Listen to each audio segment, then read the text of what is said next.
ನಮಸ್ತೆ Karnataka, welcome to the new video. ತುಂಬ ಜನ ಕ್ವಶನ್ ಕೇಳ್ತಿದ್ರಿ. ನಾವು ಆನ್ಲೈನ್ ಅಪ್ಲಿಕೇಶನ್ ಹಾಕಬೇಕಾದ್ರೆ ಬೇರೆ ಬ್ಯಾಂಕ್ ಅಕೌಂಟ್ ನಂಬರ್ ಕೊಟ್ಟಿದ್ದೆ, ಇಲ್ಲ ಅಕೌಂಟ್ ನಂಬರ್ ತಪ್ಪಾಗಿದೆ, ಇಲ್ಲ IFSC ಕೊಡಿ ತಪ್ಪಾಗಿದೆ, ಇಲ್ಲ ಬೇರೆ ಅಕೌಂಟಲ್ಲಿ ನನ್ನ ದುಡ್ಡಿದೆ ಅಲ್ಲಿಂದ ಕಟ್ಬೋದಾ? ತುಂಬ lot of confusion regarding fees payment. So ಅದಕ್ಕೋಸ್ಕರ ನಿಮ್ಮ ಇನ್ಫಾರ್ಮೇಷನ್ ಬುಲೆಟಿನ್ ಏನಿದೆಯೋ ಅದನ್ನೇ ಹೇಳಲಿಕ್ಕೆ ಹೊರಟಿದ್ದೀನಿ. ಹೇಗೆ ಫೀ ಪೇ ಮಾಡಬೇಕು ಅಂತ ನೋಡೋಣ. Post allotment instructions to candidates, ಇದು ಇನ್ಫಾರ್ಮೇಷನ್ ಬುಲೆಟಿನ್ ಅಲ್ಲಿ ಹೇಗಿದೆಯೋ ಅದೇ ಡಾಕ್ಯುಮೆಂಟ್ ಇದು. ಸಪೋಸ್ ಫಸ್ಟ್ ರೌಂಡ್ ಆದಮೇಲೆ ನೀವು ಚಾಯ್ಸ್ 1 ಕೊಟ್ರಿ ಅನ್ಕೊಳ್ಳಿ. Usually I don't recommend to exercise choice 1 in after first round. ನಿಮ್ಗೆ ಏನಾದರೂ ತುಂಬ ಇಷ್ಟ ಆಗಿ ಫಸ್ಟ್ ಪ್ರಯಾರಿಟಿನೇ ನಿಮ್ಗೆ ಸಿಕ್ತು, ನೀವು ಚಾಯ್ಸ್ 1 ಕೊಟ್ರಿ ಅನ್ಕೊಳ್ಳಿ. The candidate has to confirm that she or he is satisfied with the allotted seat in the first round. ನಿಮಗೆ ತುಂಬ ಸಮಾಧಾನ ಇದೆ, you are very happy with the first round seat allotment ಅಂದರೆ ಚಾಯ್ಸ್ 1 ಕೊಡಿ. If satisfied exercise choice 1 ಅಂತ KEA web portal. ಎಲ್ಲಿ choice ಕೊಡಬೇಕು ಅನ್ನೋದು ತುಂಬಾ ಜನ ಕ್ವಶನ್ ಇದೆ. ಇಲ್ಲೇ ಇದೆ KEA ವೆಬ್ ಪೋರ್ಟಲ್ ಅಲ್ಲಿ. ಇದಾದ ಮೇಲೆ ಫೀಸ್ ಹೇಗೆ ಕಟ್ಟಬೇಕು? Then candidate has to make the payment by following any one method or procedures detailed below. ಮೂರು ಪ್ರೊಸೀಜರ್ ಕೊಟ್ಟಿದ್ದಾರೆ, ಯಾವ್ದಾದ್ರು ಒಂದು ಫಾಲೋ ಮಾಡಿದ್ರೆ ಆಯ್ತು. ಫಸ್ಟ್ ಒನ್ ತುಂಬಾ ಜನ ಫಾಲೋ ಮಾಡೋದು, by downloading e-challan. Please select the bank from the KEA website. ಇದು ತುಂಬಾ ಜನಕ್ಕೆ ಕನ್ಫ್ಯೂಷನ್ ಆಗುತ್ತೆ. ಪ್ಲೀಸ್ ಸೆಲೆಕ್ಟ್ ದ ಬ್ಯಾಂಕ್ ಅಂತಿದೆ. ಅಲ್ಲಿ ಒಂದು 3 ಬ್ಯಾಂಕ್ ಇರುತ್ತೆ ಅನ್ಕೊಳ್ಳಿ, ಅಲ್ಲಿ ತೋರಿಸ್ತಿರುತ್ತೆ ನಿಮಗೆ KEA ಪೋರ್ಟಲ್ ಅಲ್ಲಿ. ICICI ಬ್ಯಾಂಕ್, HDFC ಬ್ಯಾಂಕ್, ಇನ್ನೊಂದು ಯಾವುದೋ ಬ್ಯಾಂಕ್ ಏನೋ ತೋರಿಸುತ್ತೆ. ಸೊ ನಿಮ್ಮ ಅಕೌಂಟ್ ಆ ಬ್ಯಾಂಕಲ್ಲಿ ಇರಬೇಕು ಅಂತಲ್ಲ. KEA ಅಕೌಂಟ್ಸು 3 ಬ್ಯಾಂಕಲ್ಲಿ ಇದೆ. ನೀವು ಕಟ್ಟಿರೋದು ದುಡ್ಡು ಯಾವ ಅಕೌಂಟ್ಗೆ ಹೋಗಬೇಕು ಅನ್ನೋದು ಸೆಲೆಕ್ಟ್ ಮಾಡೋದಷ್ಟೇ, ಅದು ನಿಮ್ಮ ಅಕೌಂಟ್ ಅಲ್ಲ. ತುಂಬಾ ಜನ ಕನ್ಫ್ಯೂಸ್ ಮಾಡ್ಕೋತಾರೆ. ಸರ್ ನಂದು SBI ಎಲ್ಲಿದೆ, ಇಲ್ಲಿ SBI ತೋರಿಸ್ತಿಲ್ಲ. ಕೆನರಾ ಬ್ಯಾಂಕಲ್ಲಿ ನನ್ನ ಅಕೌಂಟ್ ಇದೆ, ಇಲ್ಲಿ ಕೆನರಾ ತೋರಿಸ್ತಿಲ್ಲ. ಕರ್ನಾಟಕ ಬ್ಯಾಂಕಲ್ಲಿ ಇದೆ, ಕರ್ನಾಟಕ ತೋರಿಸ್ತಿಲ್ಲ ಅಂತ. ಸೊ ಇಲ್ಲಿ ತೋರಿಸೋದು ಒಂದು 3 ಬ್ಯಾಂಕು, ಆ ಬ್ಯಾಂಕ್ಗಳು ಬೇರೆದೇ ಆಗಿರುತ್ತೆ, ನೀವು ತಲೆ ಕೆಡಿಸ್ಕೊಳ್ಳೋಷ್ಟಿಲ್ಲ.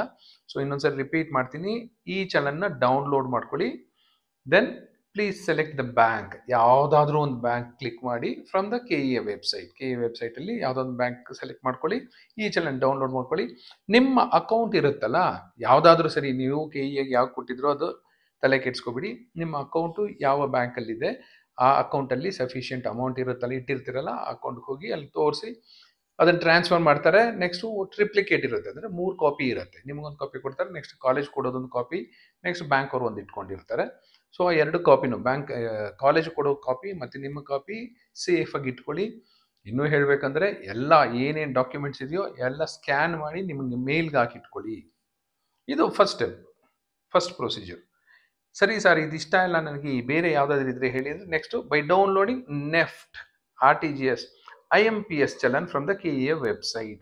ಫಸ್ಟ್ ಸ್ಟೆಪ್ಪಲ್ಲಿ ಈ ಚಲನ್ ಡೌನ್ಲೋಡ್ ಮಾಡ್ಕೋತೀರಾ. ಅದಿಷ್ಟ ಆಗಲಿಲ್ಲ ನಿಮಗೆ ಅಂದರೆ ನೆಫ್ಟು, RTGS, IMPS ಯಾವ್ದಾದ್ರು ಒಂದು ಚಲನ್ನ KEA ವೆಬ್ಸೈಟಿಂದ ಡೌನ್ಲೋಡ್ ಮಾಡ್ಕೊಳ್ತೀರಾ, which is also in triplicate. ಅದು ಟ್ರಿಪ್ಲಿಕೇಟಲ್ಲಿರುತ್ತೆ, 3 ಕಾಪಿ ಬರುತ್ತೆ. ಅದು ಅಷ್ಟೇ, ಬ್ಯಾಂಕ್ ಹೋಗೋದು, ದುಡ್ಡು ಕಟ್ಟೋದು ಅವರೇ. ನೆಫ್ಟ್ ಮಾಡ್ತಾರೆ, ಬ್ಯಾಂಕ್ ಅವರೇ ಮಾಡ್ತಾರೆ. RTGS ಮಾಡ್ತಾರೆ, ಇಲ್ಲ IMPS ಮಾಡ್ತಾರೆ. ಥರ್ಡ್ ಒನ್, ಕೂತಿದ್ದ ಕಡೆನೆ ಮನೆಯಲ್ಲೇ ಮಾಡೋದು, ಬೈ ಆನ್ಲೈನ್ ಪೇಮೆಂಟ್ ಗೇಟ್ವೇ. ಯಾರ್ಯಾರು ಆನ್ಲೈನಲ್ಲಿ ಎಕ್ಸ್ಪರ್ಟ್ ಆಗಿರ್ತಾರೆ, ಆನ್ಲೈನಲ್ಲಿ ಟ್ರಾನ್ಸಾಕ್ಷನ್ ಮಾಡ್ತಿರ್ತಾರೆ, ಅವ್ರಿಗೆಲ್ಲ ಚೆನ್ನಾಗಿ ಗೊತ್ತಿರುತ್ತೆ. Online payment gateway, select the appropriate link on the KEA website and transfer the prescribed fees.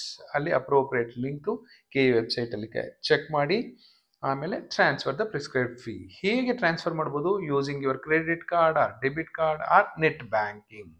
ಯಾವುದಾದ್ರೂ ಒಂದು ನೆಟ್ ಬ್ಯಾಂಕಿಂಗ್ ಆಗ್ಬೋದು, ನಿಮ್ಮ ಅಕೌಂಟಿಂದ ಡೈರೆಕ್ಟ್ ಟ್ರಾನ್ಸ್ಫರ್ ಮಾಡ್ಬೋದು, ಇಲ್ಲ ಡೆಬಿಟ್ ಕಾರ್ಡ್ ನಂಬರ್ CVV ಎಲ್ಲ ಹಾಕಿ ಮಾಡ್ಬೋದು, ಇಲ್ಲ ಕ್ರೆಡಿಟ್ ಕಾರ್ಡ್ ಯೂಸ್ ಮಾಡ್ಕೊಂಡು ಮಾಡ್ಬೋದು. ಇದು 3 ಮೆಥಡ್. ಅರ್ಥ ಆಯಿತು ಅಂದ್ಕೊಂಡಿದ್ದೀನಿ. ಇನ್ ದ ಚಲನ್, ನೀವು ಡೌನ್ಲೋಡ್ ಮಾಡ್ತಿರಲ್ಲ ಚಲನ್ನು, ಆ ಚಲನ್ನಲ್ಲಿ ದಯವಿಟ್ಟು ಚೆಕ್ ಮಾಡ್ಕೊಳ್ಳಿ, ನಿಮ್ಮ ಹೆಸರು ಕರೆಕ್ಟ್ ಆಗಿರಬೇಕು, CET ನಂಬರ್ ಕರೆಕ್ಟ್ ಆಗಿರಬೇಕು, ಕಾಲೇಜು ಕೋರ್ಸು ನಿಮ್ಗೆ ಅಲಾಟ್ ಆಗಿರುತ್ತಲ್ಲ ಅದು ಡೀಟೇಲ್ಸ್ ಎಲ್ಲ ಕರೆಕ್ಟ್ ಆಗಿರಬೇಕು, ನೀವು ಏನು ಫೀಸ್ ಕಟ್ತೀರಾ ಆ ಫೀಸು ಕರೆಕ್ಟ್ ಆಗಿರಬೇಕು, bank account number. Candidate has to confirm the printed details and affix the signature on the challan. Candidate has to confirm the printed details and affix the signature on the challan. ಅವೆಲ್ಲ check ಮಾಡಿ ನೀವು sign ಮಾಡಬೇಕಾಗುತ್ತೆ. After downloading the e-challan, candidate has to pay the prescribed fee in any nearest branch of the bank selected by you. ನಿಮ್ದು ಹತ್ರ, ನಿಮ್ಮ ಮನೆ ಯಾವ್ದು ಹತ್ರ ಇದೆಯೋ ಆ ಬ್ಯಾಂಕ್ ಹೋಗಿ, ಬ್ಯಾಂಕ್ ಅಂದರೆ ನಿಮ್ಮ ದುಡ್ಡು ಇರುತ್ತಲ್ಲ, ನಿಮ್ಮ ಕೈಯಲ್ಲಿ ದುಡ್ಡು ಇರುತ್ತೆ, ಇಲ್ಲ ಅಂದರೆ ನಿಮ್ಮ ಅಕೌಂಟಲ್ಲಿ ದುಡ್ಡು ಇಟ್ಕೊಂಡಿರ್ತೀರ, ಸೊ ಆ ಬ್ಯಾಂಕಿಗೆ ಹೋಗಿ ದುಡ್ಡು ಕಟ್ಟಬಹುದು. After receipt of the payment, bank will return the candidate copy and college copy to the candidate. 2 copy ನಿಮಗೆ ಕೊಡ್ತಾರೆ. By retaining the bank copy. Bank ಅವರೇ ಇಟ್ಕೋತಾರೆ, ನಿಮ್ಗೆ 2 ಕಾಪಿ ಕೊಡ್ತಾರೆ. ಒರಿಜಿನಲ್ಸು ಸೇಫ್ ಆಗಿ ಇಟ್ಕೊಳ್ಳಿ. After making the payment, candidate will be able to deposit the original documents and to download the admission order. Or after making the payment, candidate will be able to deposit the original documents and download the admission order. ಇಲ್ಲೇ ಹೇಳ್ತಾರೆ ಇವರು, after 2 hours of making the payment, in case of payment is made through NEFT, RTGS, IMPS challan. 2 hours ಅಂತ ಹೇಳ್ತಾರೆ, ಒಂದ್ಸ 3 hours 4 hours ಎಷ್ಟು ಬೇಕಾದ್ರೂ ಆಗುತ್ತೆ. Next, download the admission order and print the same and affix the signature on both the copies of the admission order, candidate copy and the college copy. Report to the college with the college copy of the admission order and challan along with the original documents on or before the date mentioned in the admission order. Candidate copy of the admission order and bank challan should be retained with the candidate for future reference. ಮುಂದೆ ಯಾವುದೇ ಕೆಲಸಕ್ಕೆ ಬೇಕಾಗುತ್ತೆ candidate copy, admission order, bank ಚಲನ್ನು safe ಆಗಿ ಇಟ್ಕೊಳ್ಳಿ.